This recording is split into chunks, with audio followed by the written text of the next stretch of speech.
Está começando mais um episódio do Entre Chaves, o seu podcast de desenvolvimento de software. E hoje estou falando com você aí que não está fazendo seus testes unitários, está deixando a cobertura cair. Eu estou de olho. Imagina só se a gente gerasse testes unitários para toda a sua aplicação em questão de minutos. É sobre isso que a gente vai falar hoje. Vamos falar sobre o Test Master, essa ferramenta que a gente está usando aqui na DTI, né, e que está sendo bem produtiva, né, para os testes unitários dos nossos times. Não é não, Fernandinha? O que você acha? Isso aí, Champs. E aí, galera? Pois é, né, nessa nossa série que a gente vem falando bastante sobre IA, né, é importante falar que o Test Master é uma ferramenta que aplica IA para desenvolvimento de testes unitários. Então, eu estou bem animada aí do que a gente vai discutir hoje. É isso aí. Então, para falar sobre essa ferramenta, estamos aqui novamente com o Lucão. E aí, gente, tudo bem? Obrigado por me receber aqui de novo. Eu sou o Lucas, para quem não conhece, o pessoal costuma chamar de Lucão. Sou arquiteto aqui na DTI, ralando aí com o Test Master. Isso aí, estamos aqui também com o Fabrício. E aí, tudo bem? Tudo bem, obrigado, gente. Primeira vez que eu estou aqui no Entre Chaves. Eu sou o Fabrício, eu trabalho aqui na DTI na parte de operações. Comecei essa iniciativa um tempo atrás. Hoje quem está tocando mais isso é o Lucão. E vamos falar um pouco mais aí sobre o Test Master. Não, é isso aí. Então, para começo de conversa, eu quero saber que história é essa, né? Como que surgiu, como que começou essa ideia, né, de usar a inteligência artificial para a criação dos testes unitários. Como é que foi o início desse projeto? Na verdade, assim, aqui na DTI nós temos um flow, acredito não, né? Nós já falamos bastante aqui dentro do Entre Chaves sobre isso. Faz parte da nossa metodologia de desenvolvimento, e dentro desse flow nós temos uma etapa que é a execução de testes. Só que é um guidance que a gente dá para os nossos desenvolvedores e fica a cargo do desenvolvedor, digamos assim, fazer ou não fazer aquilo, né? E quando a gente pensa no advento das IAs, que a gente acredita que quando nós damos coisas mais exatas, digamos assim, para elas conseguem dar um resultado muito significativo ali. Mas e se a gente fosse um pouco mais arrojado e a gente, de fato, conseguisse substituir uma etapa do nosso flow, ou melhor, a gente delegasse essa responsabilidade para uma dessas ferramentas? E foi daí que surgiu a ideia do Test Master, porque testes de unidades é uma coisa bem objetiva, o contexto é o próprio código, então a gente, pelo menos a ideia inicial era que, baseado nisso, a gente conseguia pegar essa gama de código e dar um input ali para a IA e a IA nos devolver o teste. Se a gente for pensar aí que dentro, por exemplo, de um ponto ali de desenvolvimento, né, a pessoa gasta 10%, de 10% a 15% ali fazendo o teste de unidade, executando, revisando, e a gente conseguisse transmitir para isso de forma prática, a gente passaria a ser 10% a 15% mais produtivo, né, fazendo isso. E o segundo objetivo, ou na verdade a segunda ideia, é um outro desafio que nós temos. A gente vê isso bastante assim nos nossos clientes, e a gente entende também, que é a gente conseguir aumentar o nível de confiança de uma aplicação legada para a gente conseguir fazer alterações dentro daquela aplicação. Hoje a gente sabe que as coisas mudam muito rapidamente, as tecnologias mudam rapidamente, só que quando a gente pensa em sistemas legados, não que o sistema legado seja ruim, o ponto não é esse. O ponto é que tem tanta coisa entranhada ali dentro daquele sistema, tanta regra de negócio, demoraria-se muito tempo para poder especificar isso, para pensar ou numa migração, ou até mesmo numa integração, ou então numa alteração, em algum ajuste desse sistema. Se hoje já é um pouco difícil, digamos assim, né, igual você comentou, Xandro, no começo, do desenvolvedor ter essa prática, né, de ir lá e fazer de fato o teste, antigamente, quando a gente pensa lá no .NET Framework, no Node, aí o Lucão conhece até um pouco mais que eu, lá no Node, nas versões antigas, a gente não tinha tanto essa prática, tanto essa preocupação, digamos assim, né? Aí falando do mercado em geral. Então, nós temos um conjunto de sistemas, um conjunto de legados rodando ainda nos nossos clientes que tem muitas informações lá dentro e a gente precisa mexer nisso. Nós estamos em momentos que nós precisamos mexer e evoluir isso. Para fazer com que a empresa também evolua e acompanhe a tecnologia, né?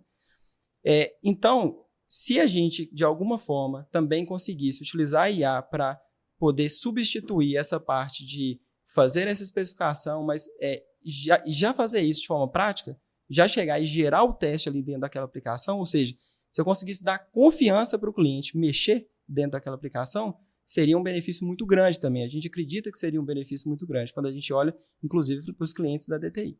Então, esses foram os 2 objetivos principais, digamos assim, que fez com que nós pensássemos em utilizar a IA para poder gerar testes de unidade. A gente aqui já teve vários episódios, né, Champs, sobre sistemas legados e essa dificuldade de manutenção, de confiança que a gente tem, e inclusive até de testes mesmo, né, o quanto já foi muito mais difícil, como você mencionou, Fabrício, defender até com os nossos clientes a importância dos testes e o quanto eles são importantes para uma boa manutenibilidade de um sistema. Né, hoje é um pouco mais fácil, acho que as pessoas, acho que as organizações, né, elas entendem um pouco mais, né, o porquê fazer testes, mas como você falou, há um tempo atrás, e a gente nem precisa ir há muito tempo, né, mas há alguns anos atrás isso não era tão, né, um senso comum tão grande, né. Então a gente com certeza se depara com um tanto de sistema desse que a gente precisa aí dar manutenção e não sabe como. E então, assim, legal, pelo que eu entendi aí, o Test Master, então, eu posso criar testes, tanto no dia a dia do meu desenvolvedor ali, que está fazendo uma nova feature, quanto pegar um sistema e gerar um tanto de teste e aumentar a confiabilidade e a cobertura, né? E uma coisa que eu acho que deve ter surgido na cabeça de alguns aí é pensar assim, pô, mas eu já não consigo fazer isso se eu tiver o Copilot? Pô, mas eu não consigo fazer isso se eu pegar a minha classe lá e jogar no GPT? Né? Então, qual que seria de fato a vantagem de usar o Test Master e não usar essas ferramentas? Bom, eu vou tentar falar brevemente, aí depois o Lucão pode complementar mais tecnicamente, né?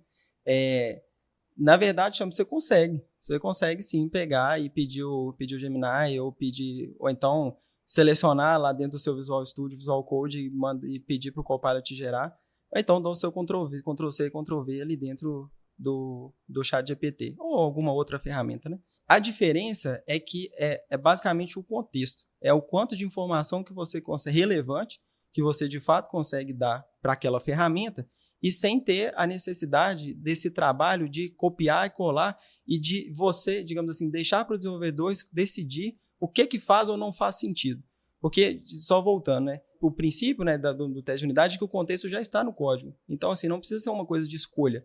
As coisas já estão entranhadas ali dentro. Então, assim, essa seria uma das diferenças. Uma das vantagens, na verdade, né? Assim, a outra vantagem seria qual que é a qualidade daquele teste que a ferramenta ela vai gerar. Porque a gente tem que lembrar que, de novo, gerar ele gera. Só que qual que é a qualidade dessa geração que ele faz, né? Então, assim, nós temos vários testes para a gente chegar num prompt, independente da ferramenta, mas que fizesse os testes e gerasse os testes de acordo com o que a DTI acredita que faz sentido. A DTI e a comunidade, obviamente, faz sentido. E pode parecer fácil, né, assim, gerar muito prompt, mas demanda muito tempo, demanda muito esforço, varia de tecnologia para tecnologia. Então, essa é a grande vantagem. E tem uma outra também, que é o fato de já ter uma ferramenta pronta. Então, basicamente, com um clique, e literalmente mesmo, assim, hoje com um clique, você consegue gerar testes para a aplicação inteira em tempos de minutos. E essa questão do prompt, não apenas a gente levou muito tempo ajustando e corrigindo e mudando para chegar onde está, como a gente percebe que continuamente a gente ainda precisa adaptar. Óbvio que num passo muito menor agora, mas ainda assim a gente constantemente está recebendo feedbacks do pessoal, falando, se talvez tivesse essa orientação X ou alguma outra coisa, daria um resultado muito melhor, otimizaria o tempo, esse tipo de coisa. Então, é um prompt vivo ainda. Obviamente, com menos mudanças agora, mas é um prompt vivo. A gente gravou alguns episódios nessa nossa série de IA, inclusive um sobre engenharia de prompt, e uma coisa que sempre foi relevante nesses episódios é quanto mais contexto a gente dá para essas IAs, melhor elas vão se sair nos resultados, né? Eu, particularmente, já usei o Copilot, por exemplo, para gerar testes, e muitas vezes eles não funcionam de primeira, né? Tem algum erro de compilação. Outras vezes ele até funciona de primeira, mas é um teste muito básico, porque, né, a questão de qualidade ali, né, ele não necessariamente testa mesmo ali o que você está esperando, mas ele vai te dar a cobertura, né? Então, acredito que essa riqueza de contexto contribui demais para a qualidade, né, do teste, e essa vantagem que você falou de gerar para a aplicação inteira em um clique, é lógico que a gente não vai conseguir fazer isso com essas ferramentas também. Sim, e pensando aí ainda, né, nesse negócio do contexto, de quanto isso é valioso, eu fiquei pensando até em relação a um dos princípios aí do Test Master, que é o código ser totalmente o contexto, que querendo ou não, quando você coloca só o código como contexto, né, isso também acontece com o Copilot, enfim, com essas outras que usam só o código como contexto, que é de fato, eu tenho uma vantagem muito grande, que é eu crio testes relacionados à minha aplicação e daí para frente minha manutenção dessa aplicação é completamente facilitada. Mas eu tenho um gap ali que eu não necessariamente implementei a coisa certa. Eu posso ter errado na minha lógica e meu teste vai ficar errado. E aí, como que vocês veem assim, isso em relação ao Test Master? Porque isso, como eu falei, não é só no Test Master, né? Em qualquer ferramenta de IA que eu uso só o código como contexto. Né? Se eu implementei o código errado, eu vou gerar um teste errado. Até complementando só a pergunta, o princípio do TDD é esse justamente de implementar o teste antes para garantir que quando você implementar a regra vai estar certa, né? Então acho que é nessa mesma linha aí de pensamento, né? Bom, Fernandinho, é uma pergunta muito boa, faz muito sentido, porque assim, se a pessoa desenvolve errado, se ela coloca um if lá que não deveria estar lá, o if não vai pegar, tipo assim, o teste, independente se seja o desenvolvedor ou seja a ferramenta, ele vai gerar o teste de acordo com o if que está lá, né? Uma das coisas que a gente tenta fazer, porque isso, assim, 100% a gente nunca vai conseguir ser, né? Mas uma das coisas que a gente tenta fazer para mitigar isso daí junto do código, a gente dá o contexto também da história. Então, a ideia é com que a ideia não, na verdade, a gente gera input para ele dos critérios de aceite da determinada história. Então, de novo, nós não conseguimos ser 100% assertivos, porque se o código está escrito errado e se o critério de aceito, ou seja, se as regras que deveriam guiar, né, aquele teste também não estiverem contemplando esse if, igual eu dei o exemplo, isso vai passar e ele vai, de fato, gerar o teste.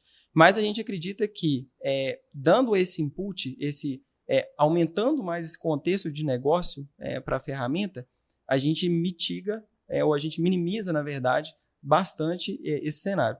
E é uma coisa bem relevante e também seria até um outro diferencial também da ferramenta, porque você não consegue fazer isso no Ctrl+C, Ctrl+V lá no chat. Na verdade, você até consegue, mas você vai ter que ficar fazendo type lá no chat, e aí, de novo, você volta para um outro aspecto de depender do desenvolvedor, né? Depender de alguém decidir dar ou não dar um determinado input, né? E a gente quer fugir disso e deixar a coisa realmente automática ou automatizada. No final das contas, o Test Master está diminuindo fricção, né, de acesso. Isso. E realmente colocar muito mais no flow do desenvolvimento ali, né? Para que o desenvolvedor não tenha quase que autonomia para escolher não fazer ou escolher, enfim. É realmente diminuição de fricção. Mas fala aí, Milton. Uma coisa que, voltando à questão do prompt, que vai de encontro a isso aí, foi que principalmente no contexto de React, para quem conhece, muitas vezes a gente utiliza um atributo chamado Data Test ID, que você precisa adicionar no seu código para o seu teste conseguir comunicar com ele. E quando a gente estava refinando o prompt lá específico de React, a gente se deparou com isso e eu vi que tinha um cenário lá que o título do cenário de teste que ele estava gerando estavam meio estranhos. Aí eu fui mexendo, aí eu entendi o que tinha acontecido, porque estava estranho, e adicionei lá no prompt que ele poderia sugerir mudanças no código também, se ele achar que faria sentido. Dito e feito, a gente adicionou isso no prompt, ele além de vir lá com a seção adicione o Data Test ID nesse campo, que precisa, é padrão, passou a vir com alguns também. Eu acho que esse trecho do seu código está errado, porque o nome da variável não está condizente com o que ela está fazendo no código. Então, passou a vir isso também e não cheguei a ver um caso onde ele encontrou um erro, mas ele encontrou ali pelo menos um code smell do nome de uma variável errada.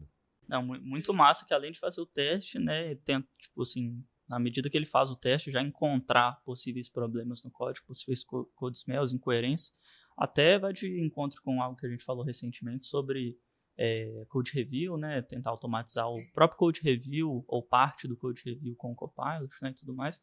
E eu acho que uma outra coisa que a gente falou também nos outros episódios, que vale para esse, é do Test Master também, mesmo sendo uma ferramenta mais otimizada, não ser a gente não confiar cegamente nele, né? Então a gente vai gerar, mas a gente vai verificar os testes também. Eu acho que isso a gente não vai abrir mão disso de qualquer maneira. Né? Sim, outra coisa importante, né, se você pontuou, e é exatamente isso.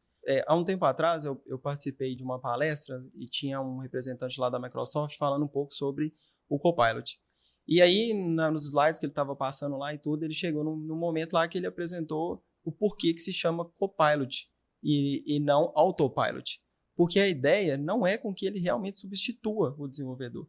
Porque, pelo menos hoje, né, a gente não sabe o futuro, mas hoje a gente não consegue confiar assim 100% cegamente, deixa a coisa rodar ali e aí depois vamos ver, já vamos pegar, vamos colocar em produção. Não é essa a ideia.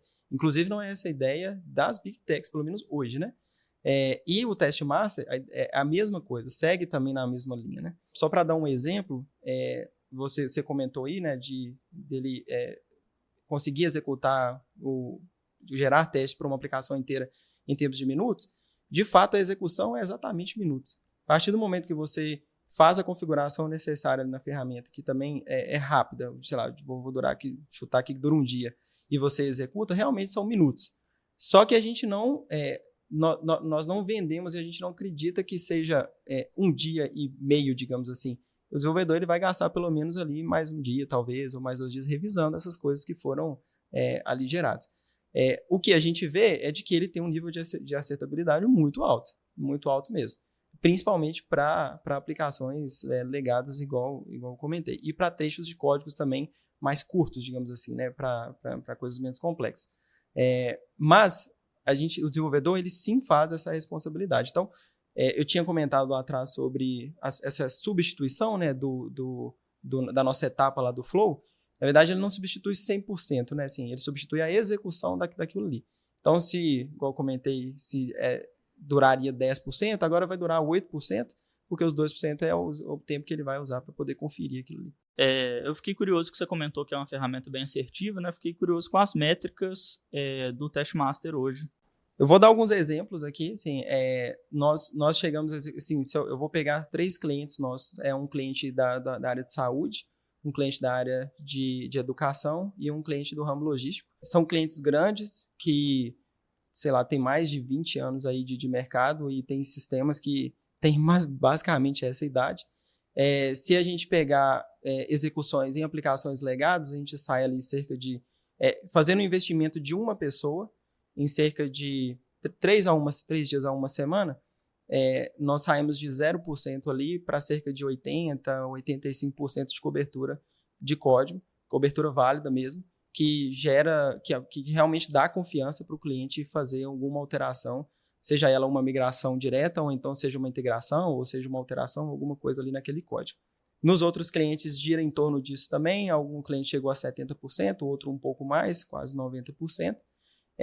E para execuções do dia a dia mesmo, a gente vê que nós temos um ganho ali mais ou menos nessa faixa entre 10% e 15% em cada ponto utilizado ali pelo Test Master. Eu falo utilizado na hora que chega na etapa do desenvolvedor fazer a geração do teste, ele utiliza a ferramenta gera para ele e ele só confere ali se aquilo foi gerado ok ou não foi. Obviamente ele faz, dependendo, né? Ele faz alguns ajustes, mas geralmente gira em torno disso, de 10% a 15% ali do ponto. E a gente está falando em, basicamente, produtividade, nesse caso, das execuções dentro do dia a dia, ou de sprint a sprint, enfim. Legal. Eu fiquei curiosa também com outra coisa, quando o Lucão falou sobre essa experiência que ele falou, né, de que colocando alguma coisa no prompt sobre sugerir modificações no código, ele acabou sugerindo uma melhor padronização, né, ou encontrou um code smell, e do potencial também dessa solução, né, de abranger outros testes que não só unitários, em relação, por exemplo, a testes de segurança, ou, enfim, né, até outros testes mesmo de integração ou alguma coisa assim. Vocês acham que isso é viável, é possível de ser uma evolução do produto? Com certeza, eu até já cheguei a cogitar isso um pouco, porque um dos principais desafios que a gente tem é a própria natureza desses modelos de LLM, né? Que eles são probabilísticos. Então, se você dá o mesmo input para ele 10 vezes, você vai ter 10 resultados diferentes. Todos eles vão convergir para a mesma coisa, mas você não tem garantia nenhuma, vão ser idênticos. Aí com isso, enquanto a gente estava lá refinando e evoluindo a ferramenta, já deu para ver que tem certos momentos que ele faz os testes unitários bem atômicos, tudo bem segmentado. Tem hora que ele já não é tão atômico assim, ele já abraça mais de uma coisa às vezes do que ele deveria estar abraçando. E disso para um teste de integração é um pulo. Então, isso é uma coisa que a gente já pensa, com certeza, em avaliar um pouco mais para frente. E recentemente a gente adicionou suporte também à Node na ferramenta, e eu peguei uma base de dados nossa lá para rodar uns testes, de gerar teste unitário. E um dos testes que eu fiz foi numa classe de repositório que tinha queries de SQL.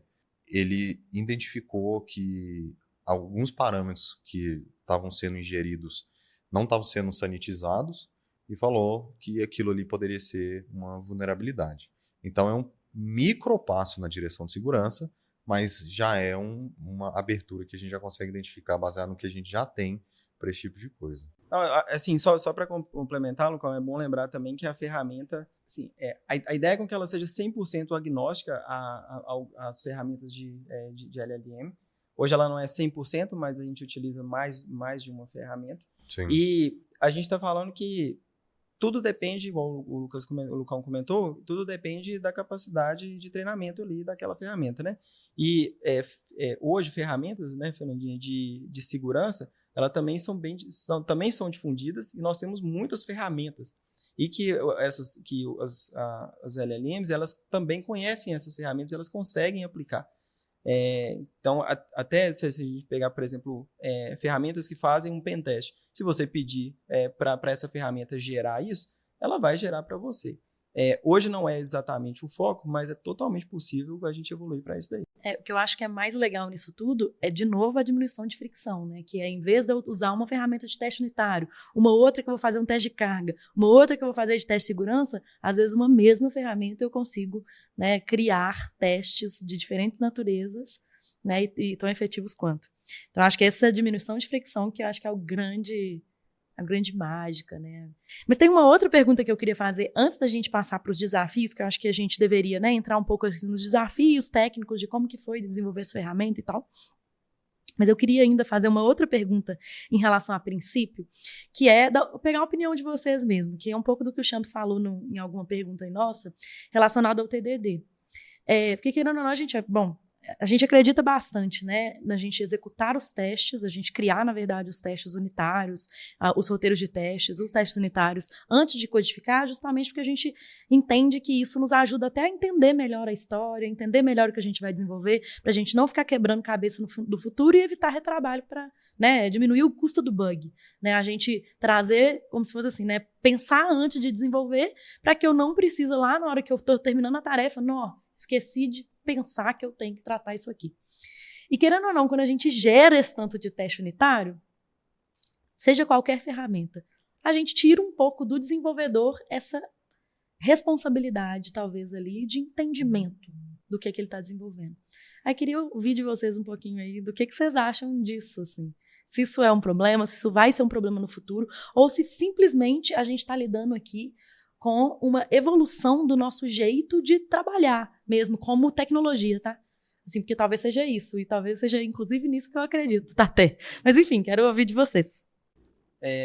Não, eu posso começar assim, é uma pergunta bem capciosa, né? Porque você acha que isso aí pode... eu não consigo agradar gregos e troianos, né, nisso daí. Mas, assim, é importante lembrar de que, assim, é importante enfatizar de que o teste massa, a ideia dele é com que ele gere testes de unidade a partir de um código já feito. Então, assim, a proposta dele não é produzir código, digamos assim, né? Assim, a partir de um contexto, a partir de uma história, enfim.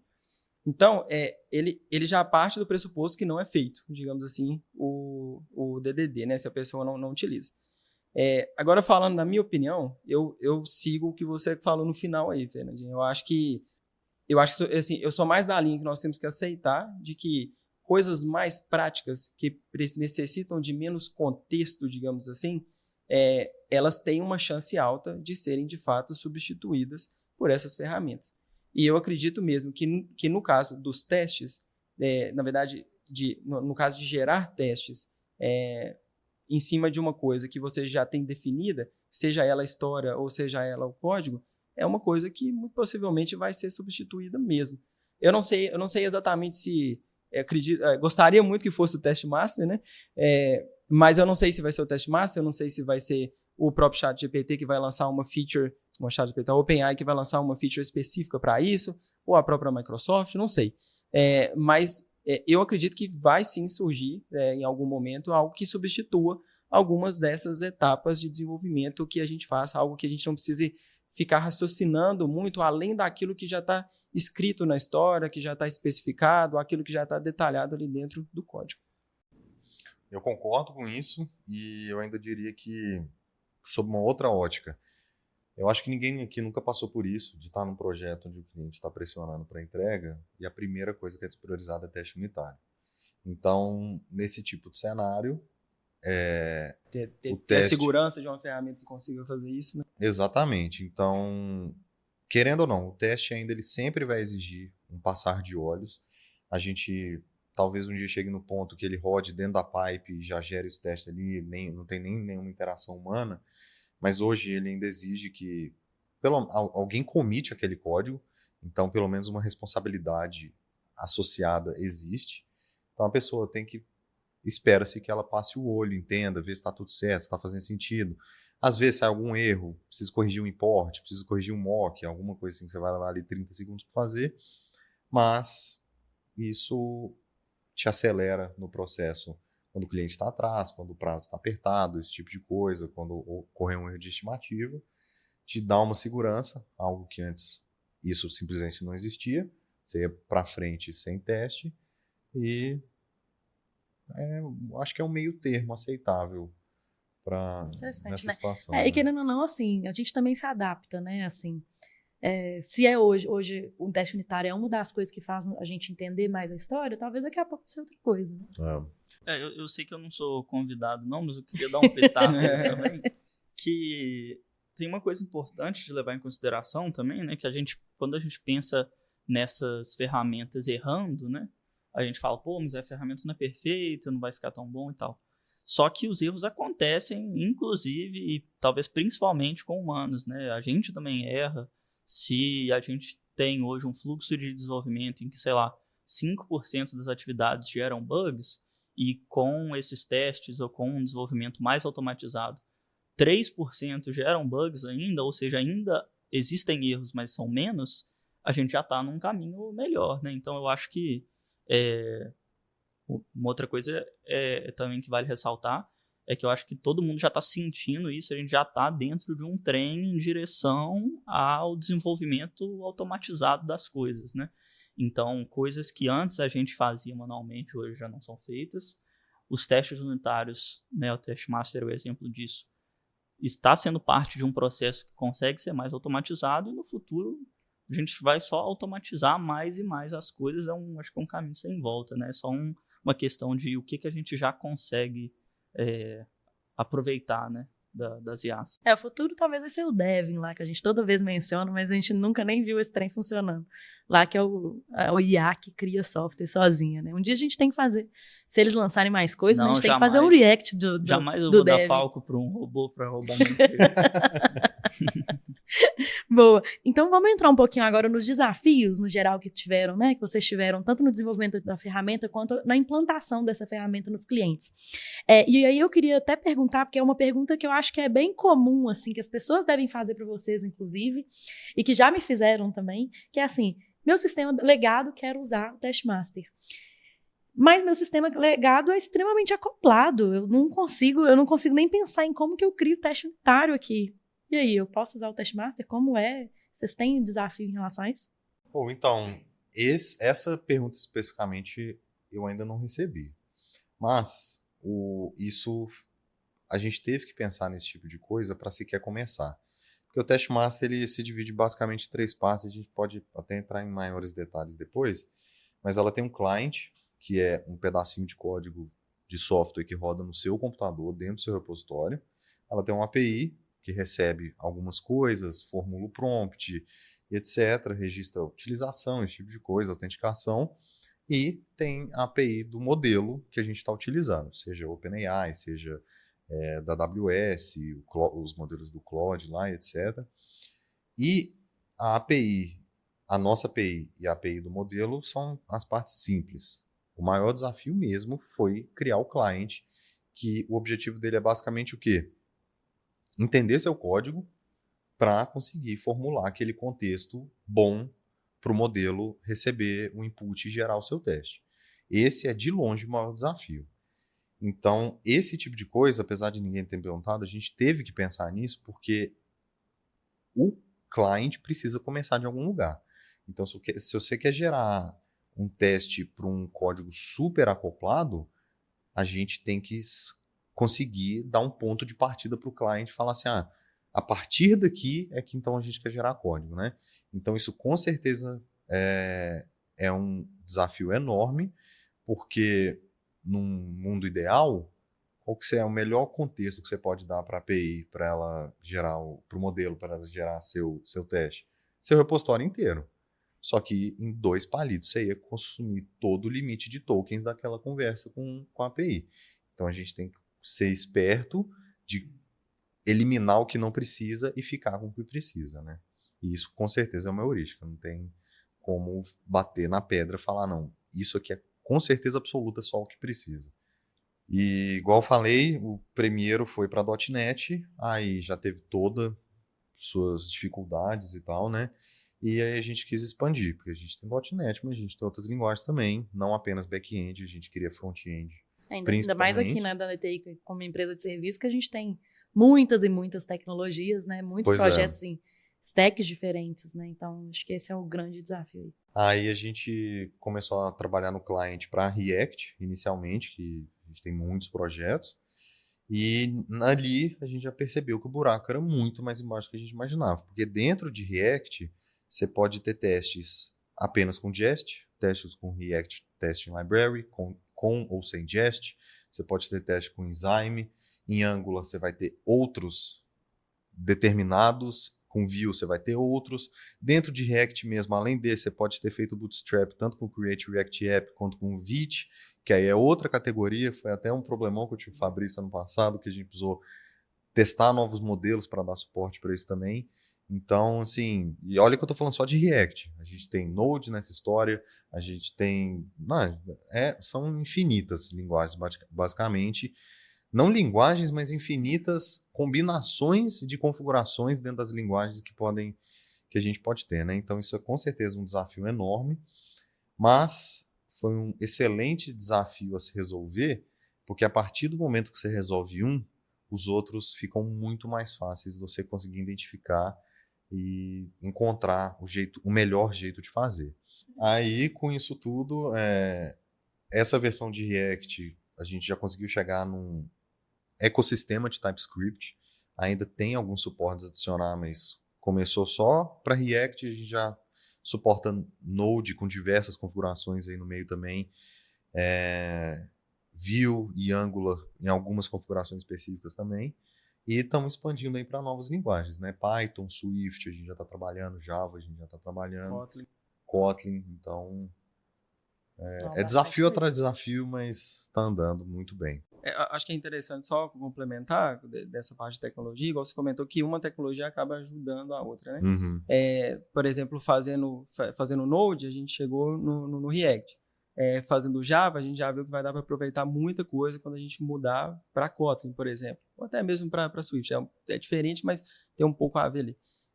Então, esse link das tecnologias, da medida que a gente vai avançando, ele realmente funciona, de fato, assim, na prática, né? Legal. Bastante desafios técnicos, assim, né? Umas coisas que às vezes a gente nem pensa, né? Às vezes, não, mas já que você descobriu para uma linguagem, para as outras talvez vai ser muito simples e, como vocês falaram, né? O client aí é o grande desafio, né? Não é só fazer o prompt. Não é só fazer o prompt, exatamente. Acabou, não. Né? Porque às vezes parece que é só isso mesmo, né? Só fazer o prompt e pronto. Mas como vocês falaram, nessa parte aí anterior de descobrir o que mandar, né, dentro desse prompt de contexto, talvez que é o grande desafio, né? Mas o que mais de desafios, outros desafios que vocês viram aí no meio do caminho? Só complementando aí na parte técnica, eu acho que o outro desafio são os próprios modelos mesmo, são as próprias ferramentas de LLM. porque cada ferramenta, além dela gerar uma coisa diferente, quando a gente manda exatamente a mesma coisa, né? Se a gente mandar várias vezes, ela gera coisas diferentes. As ferramentas entre si também geram coisas diferentes, né? Eu sei que se cada um fizer um teste, eu tenho certeza que todo mundo tem a sua ferramenta mais preferida para geração de código, a sua ali para te ajudar a escrever um texto, coisas nesse sentido. Mas a gente vê que isso também varia bastante assim, de código para código. A quantidade de informação que você manda para essa ferramenta também. Então, depende muito. Assim, a qualidade daquilo que é gerado também depende, além do prompt e da primeira etapa inicial ali que o Lucão comentou, de pegar o que deve ser mandado, a própria ferramenta também, né? Então, isso também foi um outro desafio, na verdade está sendo, né? Assim, um desafio, sem falar que cada dia surgem mais outras ferramentas e, assim, a gente acredita, inclusive, que vão começar a surgir ferramentas mais especializadas, né, nisso, e a gente quer aproveitar disso, né, obviamente. Eu acho que um outro desafio aí não é um desafio técnico, eu acho que é um desafio mais de, talvez, adoção, digamos assim. É até engraçado falar, mas assim, que é a expectativa. Porque quando a gente... E a expectativa com os desenvolvedores mesmo, aí não é nem a expectativa com o cliente em si. A expectativa do cliente a gente já espera, digamos assim, né? Porque a gente está chegando com uma ferramenta nova, prometendo algumas coisas, obviamente vai se gerar uma expectativa. Mas quando a gente chega no desenvolvedor, nós temos um desafio que ele tem uma expectativa muito alta de que realmente vai substituir 100% ali do trabalho dele, ele não vai precisar mais encostar no negócio, sabe? E é um pouco daquilo que a gente conversou agora. É esse o objetivo? Mas a gente não pode confiar, digamos assim, 100%. E aí, se a ferramenta, igual você comentou, Champs, a ferramenta ela dá 1% ali de erro, dá 2% de erro, o que seria isso, né? A ferramenta gerou para mim 10 métodos lá de teste, 10 métodos de teste, 10 casos de teste, só que um dos casos foi errado, ou então um dos casos vem incompleto. Aí a pessoa já vira e fala que a ferramenta não serve. Só que ele esquece de que ele já gerou os outros 9 lá, que ele gastaria tempo fazendo aqueles outros 9. Aí outra coisa também, né? Se o desenvolvedor fala, mas esses outros 9 são testes básicos. Ok, mas são testes que você, inclusive, faria, e você gastaria tempo para poder fazer isso. E a gente não pode esquecer que quando a gente pensa na execução do dia a dia, nós estamos falando sobre produtividade. E mesmo assim, é muito melhor o desenvolvedor gastar mais tempo produzindo outras coisas do que ele gastar tempo produzindo esse teste básico que ele teria que parar para poder fazer. Então, assim, lidar com essa expectativa, digamos assim, do desenvolvedor, que tem tanto para esse lado de expectativa muito alta, mas também tem um outro lado que aí não é tanto expectativa, é mais a pessoa ser mais incrédula, assim, né? Achar que a ferramenta não gera coisas que prestam e tudo, muito porque ela gera coisas básicas. Mas a gente não pode esquecer, né, que assim, o básico também precisa ser programado, né? Se a gente precisa testar as coisas básicas também, precisa testar se uma variável ela vai dar nulo ou não, né? Se você vai dar um null pointer ou não. Isso é um desafio, ainda, digamos assim, eu ainda acredito que é um desafio. Porque por mais que a gente acredita, talvez até nesse fórum aqui, de que esse é o nosso futuro, né? Isso não é tão transparente, isso não é tão claro assim para todos os desenvolvedores ainda não, sabe? Existem muitos desenvolvedores muito céticos, né, com essas ferramentas de IA. A gente que está aqui, a gente acha, né, Champs, eu acho que a gente, por estarmos muito inseridos, né, nessa discussão o tempo inteiro de IA, né, a gente testa muito, a gente está muito... Acho que estamos com muita certeza de que é o caminho. Mas, assim, tem muito desenvolvedor, principalmente, eu acredito que principalmente os mais sêniores, que são muito céticos. Para quem tá mais cético aí, a minha voz, por exemplo, desse episódio foi completamente gerada por IA. Não sou eu falando agora. É mentira, gente, mas poderia ter sido. Facilmente. Só para complementar isso aí, Fernando, eu acho que é legal falar, assim, recentemente nós tivemos uma conversa, uma live aqui, e o Schuster, o nosso CEO, ele comentou um pouco sobre IA, assim, de forma geral, e ele falou, assim, o Schuster já está no mercado de TI há mais de 20 anos, então, assim, ele já passou por muita coisa, inclusive por hypes de IA. E ele comentou que ele viu muito, assim, hypes, ele viu muitos momentos que surgiram ferramentas de IA e deu aquele boom e o mercado aproveitou algumas coisas, mas depois morreu a coisa, né? Só que ele acredita que agora não, agora ele acredita que realmente o negócio veio para ficar, porque o que a gente vê hoje, não só disso que a gente está conversando, mas a utilização de forma geral, é uma coisa muito próxima da nossa realidade. Então, assim, fechar os olhos para isso me parece uma loucura, assim, Parece sabe? loucura, exatamente. Uma preocupação que eu acho que todos os clientes devem ter, né, em relação a tanto o Testmaster quanto qualquer outra dessas ferramentas de IA, e que a gente já falou muito aqui sobre esse tema também no Entre Chaves, é segurança, privacidade de dados, como que estão meus dados, vai usar meu código para dar o contexto, mas e aí? O que vai acontecer com o meu código? Ele vai vazar? Vai vazar alguma coisa importante da minha estrutura, do meu ecossistema? Então, eu queria perguntar para vocês como que é essa em relação à segurança aí do Testmaster. E aproveitando aí, né, que o nosso episódio já tá ficando grande, mas uma outra preocupação dos clientes aí também é custo, né? Como é que funciona também a questão de custo, né? Então, toda essa questão de compliance dessa ferramenta. Então, para ser bem breve aqui, a primeira versão que a gente teve Testmaster, ele usava a API do OpenAI. Foi o MVP é nosso, então uma API só, a gente focou numa coisa só. Essa API, ela é paga e já tem no contrato de agreement dela de que os dados não seriam reutilizados para treinamento do modelo. Então, isso aí por si só já era uma segurança boa que a gente tinha. Só que a gente expandiu. Atualmente, a gente não usa a API diretamente. A gente usa o Azure OpenAI, que é um serviço integrado entre a Azure com a OpenAI, para quando a gente está utilizando a OpenAI, que a gente faz o deploy do modelo numa region que a gente escolhe e só a gente que tem acesso àquele modelo. Então, ele vai utilizar os dados que a gente está mandando para aquele treinamento ali dentro, para você gerar testes melhores para você mesmo, só que aquilo é isolado, não vai para lugar nenhum. Então, a gente garante, e a partir do momento que a conversa com o chat acaba, que no caso é um envio e uma resposta, aquele modelo morre, então o seu código, o que está lá, simplesmente deixa de existir. Não, só complementando, porque isso tem um pouco, isso é até um pouco a ver com voltar um pouco atrás e com os desafios, né? Que um dos desafios que a gente tem, ligado a isso que o Lucão comentou sobre a segurança, é exatamente não ficar alimentando, digamos assim, por completo ali o contexto, né? Então, assim, porque pensando em segurança, a ideia é com que a gente dê só aquilo que é realmente necessário para com que ele gere aquele código, né? Porque uma coisa lógica que todo mundo poderia pensar igual o Lucão comentou, eu vou mandar o código inteiro para ele e ele vai me gerando as coisas ali, né? Só que tem toda essa questão de segurança também. Então, a gente realmente só pega aquilo que faz sentido para aquele contexto, para ele gerar, pede ele para poder gerar, e depois esse contexto morre, né? Então, acaba que a segurança tem um pouco nos traz esse desafio também de como lidar com isso. De otimizar, né, o código que você vai enviar. Né? Exatamente.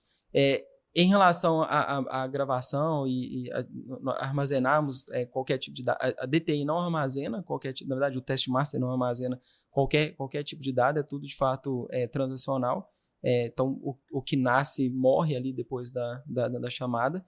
E da mesma forma como nós temos essa segurança, né, assim, vinculada à Azure, nós também temos a mesma segurança vinculada à Google, vinculada à AWS.